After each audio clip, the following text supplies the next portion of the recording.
के सभी संबंधित संस्थाओं के प्रमुख एवं राज्यों और उच्च केंद्र शासित प्रदेशों के प्रतिनिधि और अधिकारीगण, सबसे पहले तो मुझे हृदय से आभार प्रकट करना है आदरणीय प्रधानमंत्री जी का। अपने बहुमूल्य समय से कुछ पल निकाल करके उन्होंने इस कार्यक्रम की शोभा बढ़ाई है और साथ ही साथ हमारी हौसला अफजाई भी हुई है।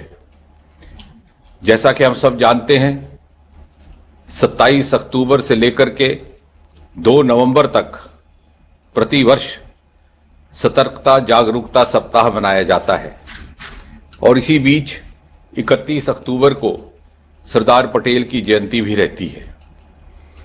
इस एक सप्ताह के दौरान होने वाले कार्यक्रमों में और विचार गोष्ठियों में विषय रहता है विजिलेंस एंड एंटी करप्शन, और इसी थीम को लेकर के एक 3 दिवसीय सम्मेलन का उद्घाटन आज आदरणीय प्रधानमंत्री जी द्वारा होने वाला है।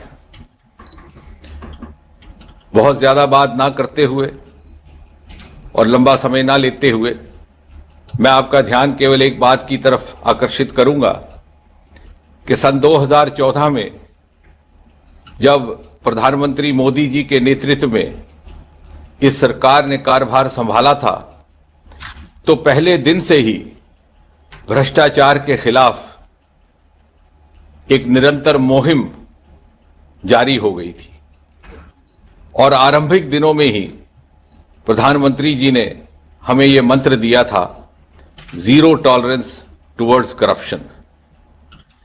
इस संकल्प की सिद्धि के तौर पर अनेकों ऐसे और इस जो भूतपूर्व भी थे और कहा जा सकता है कि क्रांतिकारी भी। बहुत विस्तार में ना जाते हुए केवल उदाहरण के रूप में भारत में प्रिवेंशन ऑफ करप्शन एक्ट सन 1988 में बना था। उसके ठीक 30 वर्ष के बाद पहली बार 2018 में प्रधानमंत्री जी के निर्देश पर इसमें संशोधन लाया गया। वर्तमान समय की परिस्थितियों और वक्त के तकाजे के अनुकूल कुछ प्रावधान शामिल किए गए। मिसाल के तौर पर जहां पहले केवल रिश्वत लेने वाला आरोपी होता था, अब रिश्वत देने वाले को भी आरोपी ठहराया गया और साथ ही साथ ये भी सुनिश्चित किया गया कि जो कर्मचारी ईमानदारी से अपना दायित्व निभा रहा है उसको पर्याप्त संरक्षण उपलब्ध रहे। हमारा ये मानना है कि भ्रष्टाचार पर अंकुश के लिए अनिवार्य है अधिक से अधिक पारदर्शिता का होना। आपको याद होगा 15 अगस्त 2015 को प्रधानमंत्री जी ने लाल किले से आह्वान किया था कि क्या सरकारी नौकरियों में नियुक्ति पर इंटरव्यू की प्रथा समाप्त हो सकती है, और मुझे गर्व है कि डीओपीटी के विभाग ने 3 महीने के भीतर सारी प्रक्रिया मुकम्मल करके 1 जनवरी 2016 से देश भर में इंटरव्यू की प्रथा को समाप्त करने के आदेश जारी कर दिए थे। और इसी प्रकार अभी हाल ही में हुए नेशनल रिक्रूटमेंट एजेंसी के फैसले में भी इसी दिशा में एक कदम बढ़ाया गया है।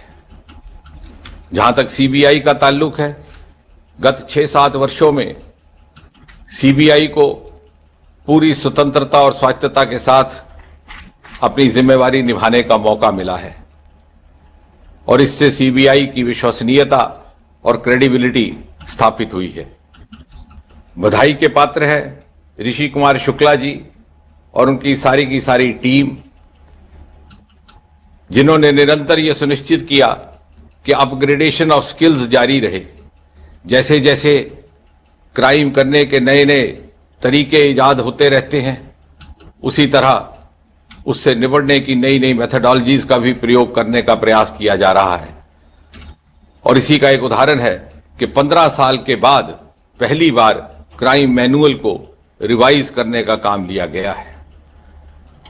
अंत में इसी कामना के साथ कि सीबीआई आने वाले समय में और सक्षम बने, और प्रभावी बने, मैं पूरी विनम्रता के साथ आदरणीय प्रधानमंत्री जी से अनुरोध करता हूं कि वो उद्घाटन भाषण से हम सबको संबोधित करें और अपने संबोधन से हमें नवाजें। आदरणीय प्रधानमंत्री जी।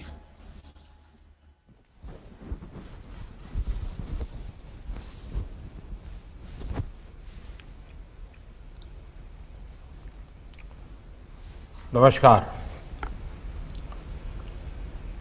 मंत्रिमंडल में मेरे सहयोगी श्रीमान doctor Jitendra Singh ji, CVC, RBI के सदस्यगण, भारत सरकार के सचिवगण, सीबीआई के अधिकारीगण, राज्यों के मुख्य सचिव, राज्य सीआईडी टीमों के मुखिया,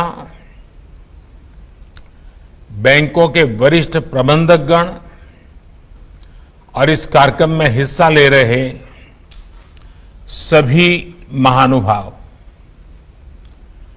national conference on vigilance and anti corruption के आयोजन के लिए सीबीआई टीम को मैं बधाई देता हूं।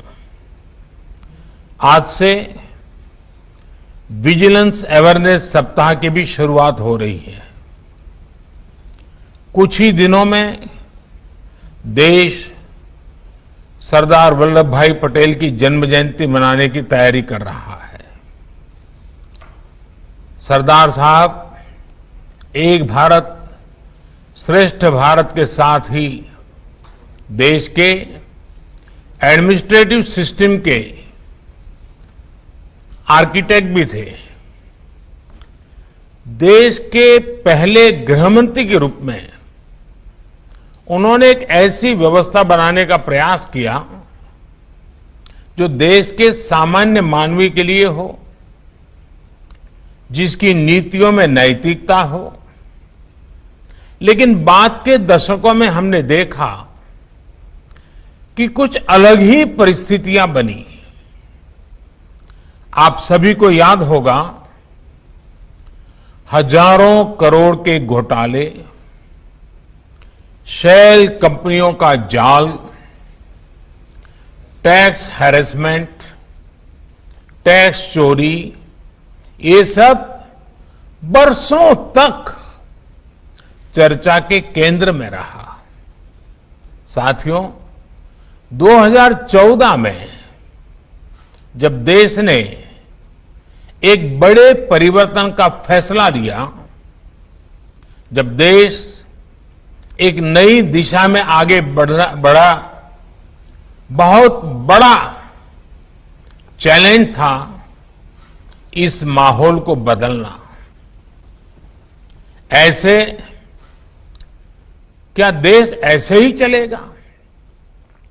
देश में ऐसे ही होता रहेगा? इस सोच को बदलना शपथ ग्रहण के बाद इस सरकार के पहले 2-3 आदेशों में काले धन के खिलाफ कमेटी बनाने का भी फैसला शामिल था। सुप्रीम कोर्ट के कहने के बावजूद इस कमेटी का गठन लटका हुआ था। इस फैसले ने भ्रष्टाचार के खिलाफ सरकार का कमिटमेंट दिखा दिया। बीते वर्षों में देश इसी तरह करप्शन पर जीरो टॉलरेंस की अप्रोच के साथ आगे बढ़ा है। वर्ष 2014 से अब तक देश की प्रशासनिक व्यवस्थाओं में, बैंकिंग प्रणाली में, हेल्थ सेक्टर में, एजुकेशन सेक्टर में, लेबर, एग्रीकल्चर, हर सेक्टर में रिफॉर्म हुए। ये पूरा दौर बड़े सुधारों का रहा। इन सुधारों को आधार बनाकर आज भारत आत्मनिर्भर भारत के अभियान को सफल बनाने में पूरी शक्ति से जुटा हुआ है। हमारा ध्येय है कि हम भारत को दुनिया के अग्रिम पंक्ति वाले देशों में लेकर जाएं। लेकिन साथियों, विकास के लिए जरूरी है कि हमारी जो प्रशासनिक व्यवस्थाएं हैं वो ट्रांसपेरेंट हो, रिस्पॉन्सिबल हो, अकाउंटेबल हो, जनता के प्रति जवाबदेह हो। इन सभी व्यवस्थाओं का सबसे बड़ा शत्रु भ्रष्टाचार है। भ्रष्टाचार केवल कुछ रुपयों की ही बात नहीं होती। एक तरफ भ्रष्टाचार से देश के विकास को ठेस पहुंचती है, तो साथ ही भ्रष्टाचार सामाजिक संतुलन को तहस नहस कर देता है। और सबसे अहम, देश की व्यवस्था पर जो भरोसा होना चाहिए, एक अपनेपन का जो भाव होना चाहिए, भ्रष्टाचार उस भरोसे पर हमला करता है। और इसलिए भ्रष्टाचार का डटकर मुकाबला करना सिर्फ एक एजेंसी या संस्था का दायित्व नहीं, बल्कि इससे निपटना एक कलेक्टिव रिस्पॉन्सिबिलिटी है। साथियों, इस कॉन्फ्रेंस में सीबीआई के साथ साथ अन्य एजेंसियां भी हिस्सा ले रही हैं। एक तरह से इन 3 दिनों तक लगभग वो सभी एजेंसियां एक प्लेटफॉर्म पर रहेगी जिनकी सतर्क भारत, समृद्ध भारत में बहुत बड़ी भूमिका है। ये 3 दिन हमारे लिए एक अवसर की तरह है, क्योंकि करप्शन अपने आप में एक स्टैंड एलोन चैलेंज नहीं है। जब देश का प्रश्न आता है तो विजिलेंस का दायरा बहुत व्यापक होता है। करप्शन हो, इकोनॉमिक ऑफेंसेस हो, ड्रग्स का नेटवर्क हो, मनी लॉन्ड्रिंग हो, या फिर टेररिज्म, टेरर फंडिंग हो, कई बार देखा गया है कि ये सब एक दूसरे से जुड़े होते हैं। और इसलिए हमें करप्शन के खिलाफ सिस्टेमेटिक चेक्स, इफेक्टिव ऑडिट्स और कैपेसिटी बिल्डिंग एंड ट्रेनिंग, ये सारे काम मिलकर एक होलिस्टिक अप्रोच के साथ करना ही होगा। सभी एजेंसियों के बीच एक सिनर्जी, एक कोऑपरेटिव स्पिरिट आज समय की मांग है। मुझे पूरा विश्वास है कि कॉन्फ्रेंस इसके लिए इफेक्टिव प्लेटफॉर्म बनकर उभरेगी और सतर्क भारत, समृद्ध भारत के नए मार्ग भी सुझाएगी। साथियों, 2016 में विजिलेंस अवेयरनेस के प्रोग्राम में मैंने कहा था कि गरीबी से लड़ रहे हमारे देश में करप्शन के लिए रत्ती भर भी स्थान नहीं है। करप्शन का सबसे ज्यादा प्रभाव, सबसे ज्यादा नुकसान अगर कोई उठाता है तो वो देश का गरीब ही उठाता है।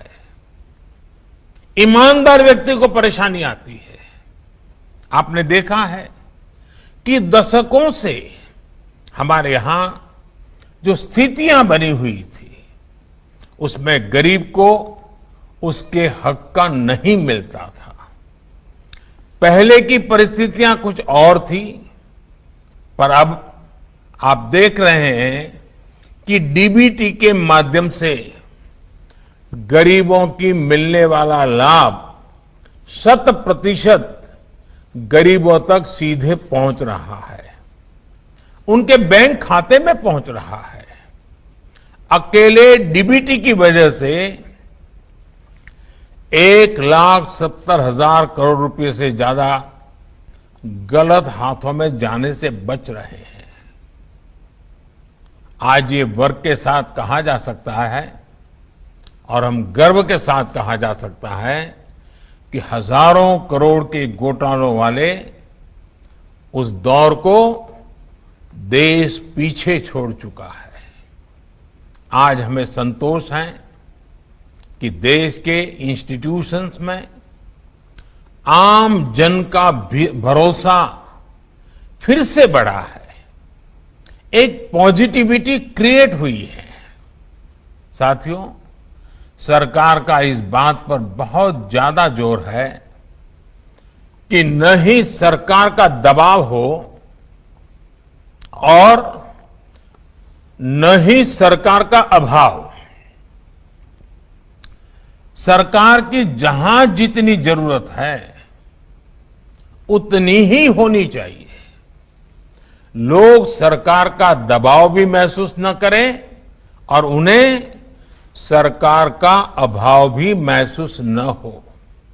इसलिए बीते वर्षों में 1,500 से ज्यादा कानून खत्म किए गए हैं, अनेकों नियमों को सरल किया गया है।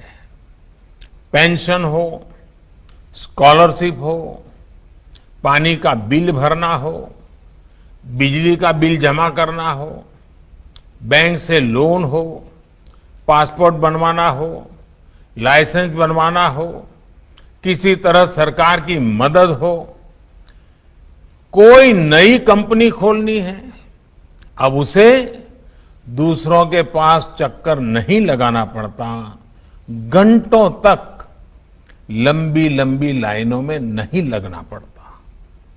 अब यही काम करने के लिए उसके पास डिजिटल विकल्प मौजूद है। साथियों, हमारे यहां कहते हैं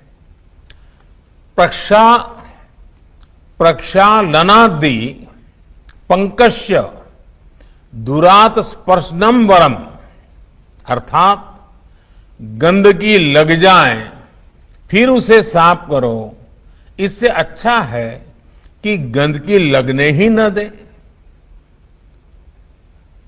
पुनिटिव विजिलेंस से बेहतर है कि प्रिवेंटिव विजिलेंस पर काम किया जाए। जिन परिस्थितियों की वजह से भ्रष्टाचार पनपता है उन पर प्रहार आवश्यक है। हम सब जानते हैं एक दौर में ऊंचे पदों पर ट्रांसफर पोस्टिंग का कितना बड़ा खेल होता था, एक अलग ही इंडस्ट्री चलती थी। साथियों, कौटिल्य ने कहा था, न बक्षयंती ये त्वर्थान न्याय तो वर्धयंती च, नित्याधिकारा कार्यास्ते राज्य प्रिय हिते रता है। यानी जो शासकीय धन नहीं हड़पते बल्कि उचित विधि से उसकी वृद्धि करते हैं, राजहित में लगे रहने वाले ऐसे राजकर्मियों को महत्वपूर्ण पदों पर नियुक्त किया जाना चाहिए। लेकिन कुछ साल पहले ये बात एक तरह से बुला दी गई थी। इसका बहुत बड़ा नुकसान भी देश ने देखा है। इस स्थिति को बदलने के लिए भी सरकार ने इच्छा शक्ति दिखाई है, अनेक नीतिगत निर्णय लिए हैं। अब ऊंचे पदों पर नियुक्तियों में सिफारिशों का यहां वहां से दबाव बनाने का दौर समाप्त हो गया है। ग्रुप बी और ग्रुप सी में, जैसा अभी डॉक्टर जितेंद्र सिंह ने बताया, नौकरियों के लिए इंटरव्यू की बाध्यता को भी खत्म कर दिया गया है।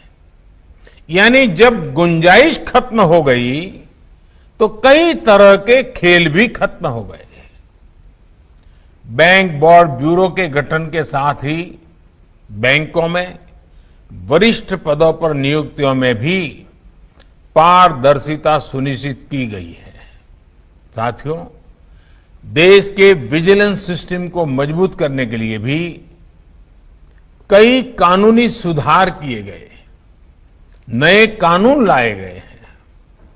ब्लैक मनी और बेनामी संपत्तियों पर देश ने जो कानून बनाए हैं, जो कदम उठाए हैं, आज उनका उदाहरण दुनिया के और देशों में दिया जा रहा है।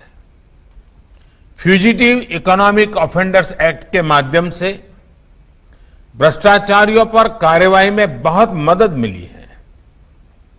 आज भारत दुनिया के उन गिने चुने देशों में है जहां फेसलेस टैक्स असेसमेंट की व्यवस्था लागू की जा चुकी है।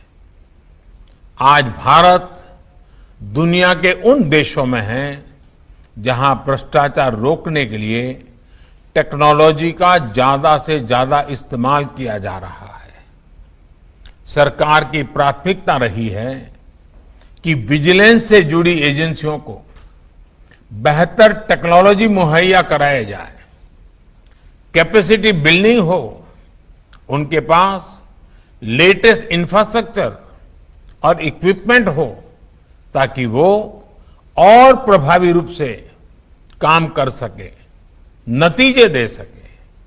साथियों, इन प्रयासों के बीच हमें यह भी याद रखना है, भ्रष्टाचार के खिलाफ अभियान एक दिन या सिर्फ एक सप्ताह की जंग नहीं है। इस संदर्भ में आज मैं आपके सामने एक और बड़ी चुनौती का जिक्र करने जा रहा हूं। ये चुनौती बीते दशकों में धीरे धीरे बढ़ते हुए अब देश के सामने एक विकराल रूप ले चुकी है। ये चुनौती है भ्रष्टाचार का वंशवाद, यानी एक पीढ़ी से दूसरी पीढ़ी में ट्रांसफर हुआ भ्रष्टाचार। साथियों, बीते दशकों में हमने देखा है कि जब भ्रष्टाचार करने वाली एक पीढ़ी को सही सजा नहीं मिलती तो दूसरी पीढ़ी और ज्यादा ताकत के साथ भ्रष्टाचार करती है। उसे दिखता है कि जब घर में ही करोड़ों रुपए काला धन कमाने वाले उनका कुछ नहीं हुआ या फिर थोड़ी सी सजा पाकर वो छूट गया तो उसका हौसला और बढ़ जाता है। इस वजह से कई राज्यों में तो ये राजनीतिक परंपरा का हिस्सा बन गया है। पीढ़ी दर पीढ़ी चलने वाला भ्रष्टाचार का ये वंशवाद देश को दीमक की तरह खोखला कर सकता है। भ्रष्टाचार के खिलाफ एक भी केस में ढिलाई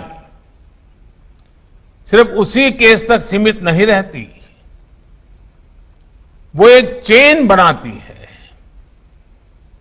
नींव बनाती है भविष्य के भ्रष्टाचार के लिए, भविष्य के घोटालों के लिए।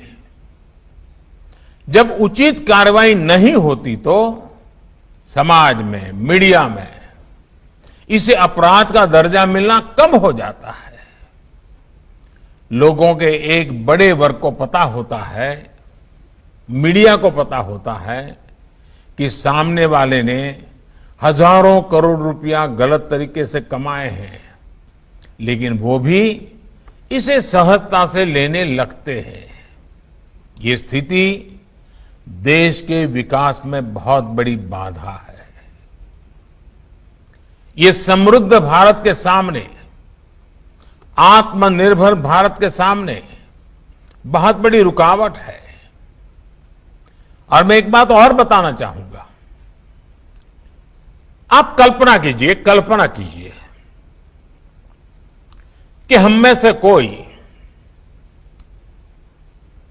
पीडब्ल्यूडी में काम कर रहा है, इंजीनियरिंग का काम देखता है और पैसों के मोह में कहीं कोई ब्रिज बन रहा है तो लापरवाही बरती, कुछ रुपये ऐंठ लिए, कुछ रुपये अपने साथियों को बांट दिए और जो कॉन्ट्रैक्टर है उसको भी लगता है चलो भाई तुम्हारा भी भला मेरा भी भला, और बिल्कुल ऐसे उद्घाटन करने के लिए अच्छा दिखे ऐसा ब्रिज बना दिया। पैसे घर ले चला गया, रिटायर भी हो गया, पकड़ा भी नहीं गया। लेकिन सोच लो कि एक दिन आपका जवान बेटा उस ब्रिज पर से गुजर रहा है और उसी समय वो ब्रिज गिर गया, तब आपको समझ आएगा कि मैंने तो करप्शन मेरे लिए किया था, लेकिन कितनों की जिंदगी जा सकती है और जब खुद का बेटा चला जाए तो पता चलता है कि उस ब्रिज में ईमानदारी की होती तो आज अपना इकलौता जवान बेटा खोना न पड़ता। ये इतना प्रभाव पैदा करता है भ्रष्टाचार। इस स्थिति को बदलने का दायित्व हम सभी पर भी है, आप पर जरा ज्यादा है। मुझे उम्मीद है कि राष्ट्रीय कॉन्फ्रेंस में इस विषय पर भी चर्चा होगी। इसके अलावा आपको एक और बात पर ध्यान देना है। भ्रष्टाचार की खबर तो मीडिया के माध्यम से पहुंचती है, लेकिन जब भ्रष्टाचार के खिलाफ कड़ी कार्रवाई होती है, समय पर होती है, तो हमें ऐसे उदाहरणों को भी प्रमुखता से रखना चाहिए। इससे समाज का व्यवस्था में विश्वास बढ़ता है और भ्रष्टाचारियों में एक संदेश भी जाता है कि बचना मुश्किल है। आज इस कार्यक्रम के माध्यम से मैं सभी देशवासियों से भी ये अपील करता हूं कि भारत बनाम भ्रष्टाचार की लड़ाई में वो हमेशा की तरह भारत को मजबूत करते रहें, भ्रष्टाचार को परास्त करते रहें। मुझे भरोसा है ऐसा करके हम सरदार वल्लभ भाई पटेल के आदर्शों का भारत बनाने का सपना पूरा कर पाएंगे, समृद्ध और आत्मनिर्भर भारत बना पाएंगे। इन्हीं शुभकामनाओं के साथ आप सभी को आने वाले पर्वों की बहुत बहुत बधाई। स्वस्थ रहिए, अपना ख्याल रखिए। बहुत बहुत धन्यवाद।